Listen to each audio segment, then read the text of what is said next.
जय हिंद। आइए अब हम लोग एक करंट अफेयर टॉपिक्स पढ़ेंगे। ईपीआर क्या है, ठीक है, एक्सटेंडेड प्रोड्यूसर रिस्पॉन्सिबिलिटी से आप क्या समझते हैं, what do you understand by extended producer responsibility, ठीक है।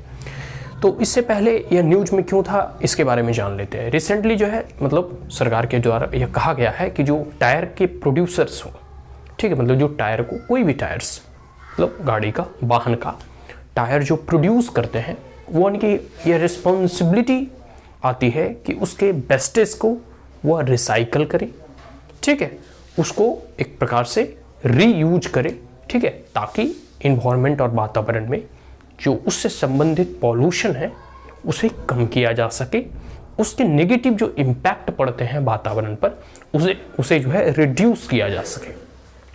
तो एक्सटेंडेड प्रोड्यूसर रिस्पॉन्सिबिलिटी के बारे में जान लेते हैं, ठीक है, क्या है। देखो एक्सटेंडेड मतलब एक होता है एक्सटेंड करना, बढ़ाना, दूर मतलब तक, दूर तक, और प्रोड्यूसर मतलब जो उस चीज को प्रोड्यूस करता है, उत्पादक, उत्पादन करता है, और रिस्पॉन्सिबिलिटी मतलब जिम्मेदारी, ठीक है। तो जो जिस भी प्रोड्यूस को या जिस भी प्रोडक्ट को प्रोड्यूस करता है उसकी दूर तक हम जिम्मेदारी तय करते हैं, उसकी रिस्पॉन्सिबिलिटी हम और अधिक बढ़ाते हैं। फिर सिर्फ आपका काम प्रोड्यूस करना नहीं, ठीक है, बल्कि उस प्रोडक्ट से हो रहे नेगेटिव इम्पैक्ट को भी रिड्यूस करना है, ठीक है। तो एक्सटेंडेड प्रोड्यूसर रिस्पॉन्सिबिलिटी एक प्रकार से यह सरकार के द्वारा पॉलिसी अपनाई जा रही है, और बहुत सारे ऐसे डेवलपिंग नेशन, डेवलप्ड नेशन में, यूरोपियन नेशन वगैरह में तो बहुत अधिक प्रचलित है। और जब से देखोगे स्वच्छ भारत अभियान वगैरह बढ़ रहा है, जैसे इंदौर सबसे स्वच्छ सिटी है, तो स्वच्छ इन द सेंस कि फिजिकल में नहीं बल्कि वायु भी शुद्ध होना चाहिए। टायर वगैरह जलाने से कितना प्रदूषण होता है सभी को मालूम है, ठीक है। फिर टायर ना जल्दी सड़ता है ना गलता है, अगर ज़मीन में जैसे गाड़ दिया जाए तो एज इट इज ये रहेगा, ठीक है। तो वही है कि under which the producers given significant responsibility financial और physical for treatment disposal of the post consumer product. देखो पोस्ट कंज्यूमर प्रोडक्ट का मैंने कहने का मतलब है कि जैसे कोई आपने प्रोडक्ट बनाया, आपने टायर की मैन्युफैक्चरिंग की, ठीक है, आपने टायर को बेचा, लोगों ने उस टायर पर गाड़ी में लगाया और पूरे दिल्ली और बम्बई, कलकत्ता, पूरे देश घूमा, देश विदेश घूमा। फिर टायर को घिसते घिसते खराब हो गया, पंक्चर हो गया, टायर को निकाल के फेंक दिया। अब जिसने इसे प्रोड्यूस किया उसकी जिम्मेदारी है कि उस टायर को वापस लाके, मतलब जो खराब टायर है उसे वापस ले परचेज करे, कुछ उन्हें इंसेंटिव दे कंज्यूमर को, कि जैसे अगर कह दिया जाए कि जो पुराने टायर देंगे उसे 10 रुपया या 20 रुपया या 30 रुपया 50 रुपया, वो अपने हिसाब से। अब जैसे कोई ट्रक का टायर है, कोई ट्रैक्टर का टायर है, तो उसे 100 रुपया भी दे दिया जाए तो हम उसमें उसे खरीद लेंगे, और उसे खरीद कर हम उसे फिर से रिसाइकल करेंगे फैक्ट्री में, और फिर से उसे रिप्रोड्यूस करेंगे। ऐसे क्या होगा, ऐसे वो जो टायर वगैरह है कहीं वेस्टेज हो जाएगा, ऐसा ही कहीं फेंक दिया, या दंगे उंगे में देखते हो टायर वायर रोड पर जलाता है, या कोई भी ऐसे भी अगर जलाता है, मान लो ठंड के दिनों में उससे सेक रहा है, कितनी बदबू और कितनी मतलब प्रदूषण, उस एयर पॉल्यूशन क्रिएट होता है। अगर ज़मीन में गड़ दिया जाए तो सड़े गलता, बायोडिग्रेडेबल नहीं है तो सड़ता गलता नहीं है, एज इट इज पड़ा रहता है। सॉइल पॉल्यूशन भी क्रिएट करता है, एयर पॉल्यूशन क्रिएट करता है, इज दैट क्लियर, और उसका कोई रीयूज भी नहीं करता है।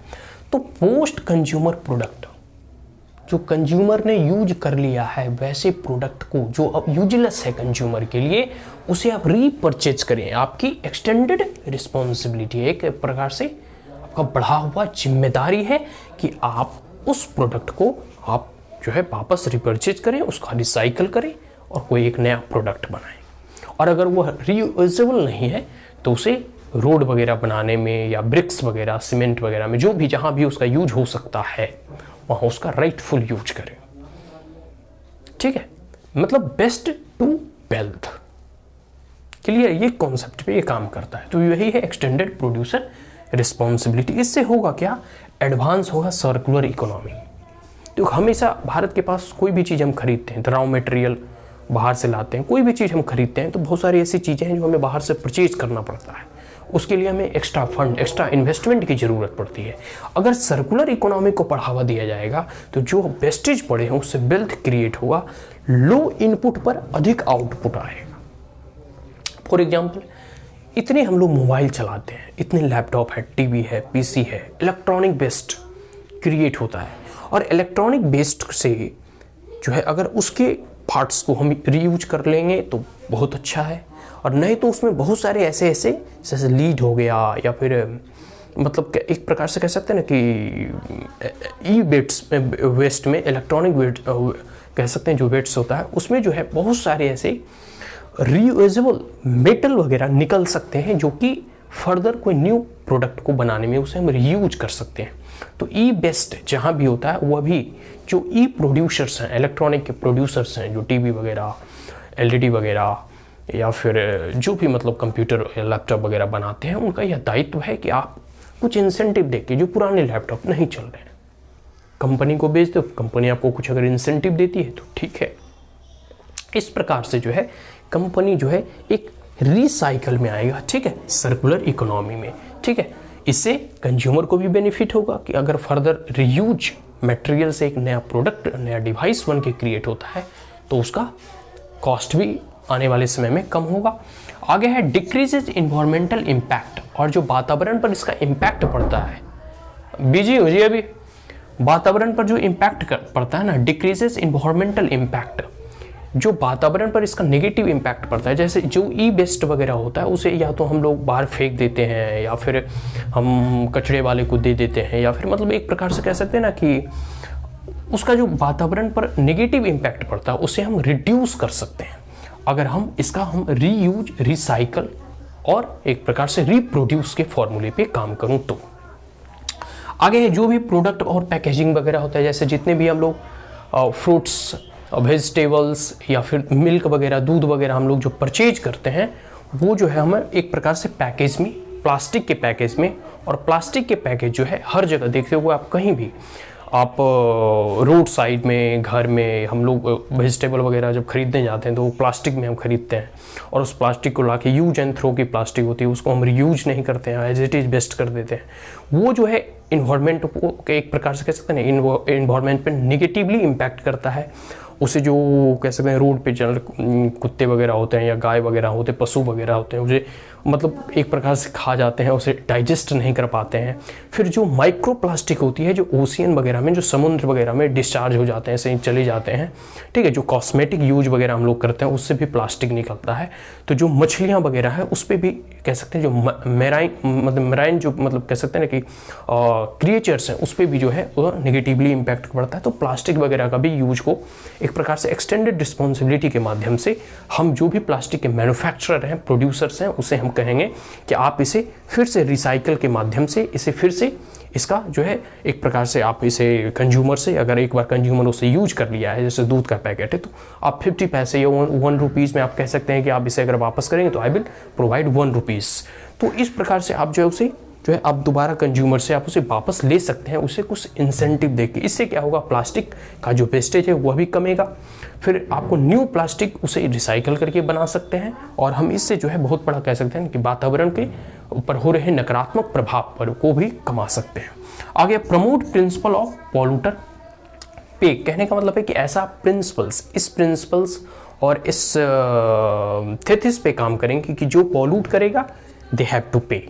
मतलब अब जैसे सिर्फ इंडस्ट्री और मैन्युफैक्चरिंग जहाँ होती है वो प्रदूषण तो क्रिएट करती है मैन्युफैक्चर होने में, लेकिन इसके साथ साथ जो इंडस्ट्री से प्रोडक्ट और उत्पाद निकलते हैं वो कम से कम तो मतलब प्रदूषण ना करे। जैसे फॉर एग्जांपल कह सकते हैं कि अभी कोई भी चीज़ ऐसा है जो, जैसे अब टायर का यहाँ रिसेंटली जो एक प्रकार से सरकार के द्वारा कहा गया है, या फिर इलेक्ट्रॉनिक बेड्स वगैरह हैं, लोग जो कह सकते हैं कि लैपटॉप वगैरह बनाते हैं, या बहुत सारे ऐसे मैन्युफैक्चरिंग होता है जहाँ से पॉल्यूशन क्रिएट होता है, और उस पॉल्यूशन को कैसे रिड्यूस किया जाए। ठीक है, अब जैसे प्लास्टिक वगैरह जनरली क्या होता है ना, लोग घर में जला दिया करते हैं उसे, या फिर जो भी मतलब कूड़ेदान होता है वहाँ जला दिया करते हैं, या फिर कहीं फेंक दिया करते हैं, नाले वाले में जाके वो जाम हो जाता है, सफोकेट। एक प्रकार से कह सकते हैं कि जो अर्बन फ्लड वगैरह होता है उसका बहुत बड़ा रोल जो है ना प्लास्टिक का होता है, वो जो ड्रेनेज सिस्टम है उसे जाम कर देता है। और फिर दूसरी बात है कि जो एक प्रकार से शहर की जो ब्यूटी होती है उसे भी यह डिस्ट्रॉय करने का काम करता है। जो नेचुरल आप देखोगे ना, जितने भी हिमालयन स्टेट है, हिमाचल प्रदेश वगैरह, उत्तराखंड, वहाँ प्लास्टिक बैन है। ठीक है, दिल्ली वगैरह में तो खैर बैन नहीं है, लेकिन आने वाले समय में जो सरकार इसमें कह रही है कि 2022 या 2024 तक हम इस पर पूरी तरह जो है बैन लगा देंगे, पूरी प्रतिबंध लगा देंगे। और आगे है प्रोड्यूसर्स अकाउंटेबिलिटी, जो है मतलब इससे प्रोड्यूसर की अकाउंटेबिलिटी निर्धारित होगी। ठीक है, मतलब अब जैसे कोई भी जितनी भी टॉफ़ीज़ वगैरह हम लोग खरीदते हैं वो सारे के सारे प्लास्टिक के रैपर में ही पैक होते हैं। बहुत सारे आपसे एडाइबल आइटम जैसे कुरकुरे वगैरह होता है वो सब के सब प्लास्टिक में आते हैं। तो आपको प्रोड्यूसर की रिस्पॉन्सिबिलिटी तय करनी होगी, अदरवाइज जो हमारा पूरा का पूरा वातावरण है, जो अर्थ है, ठीक है, ओनली लिवेबल जो है प्लानट है, वो एक दिन पूरे के पूरे तरह से रहने योग्य ना रह पाएगा। ठीक है, EPR 2011 में आया था। ठीक है, extended producer responsibility plastic waste management and handling rules 2011। ठीक है, प्लास्टिक से संबंधित था। ठीक है, और आगे है ई वेस्ट मैनेजमेंट हैंडलिंग रूल्स। ई वेस्ट मतलब इलेक्ट्रॉनिक वेस्ट, जो भी इलेक्ट्रॉनिक वेस्ट होते हैं उससे हम कैसे फिर से जो है एक नया प्रोडक्ट या उसे रिसाइकल करके हम उसे ही रीयूज में ला सकते हैं। ठीक है, तो यही चीज़ है extended producer responsibility. Is that clear? Current affair topics था टायर के बारे में, तो सरकार का नोटिफिकेशन आया, इसके बारे में हम लोगों ने पढ़ा। That's all, thank you. And if you are the first time on my channel, then like it, share it, as well as subscribe it. Also press the bell icon. And if there were any queries, comments, suggestion, advice, you may comment in the comment box. Thank you once again. Have a great day.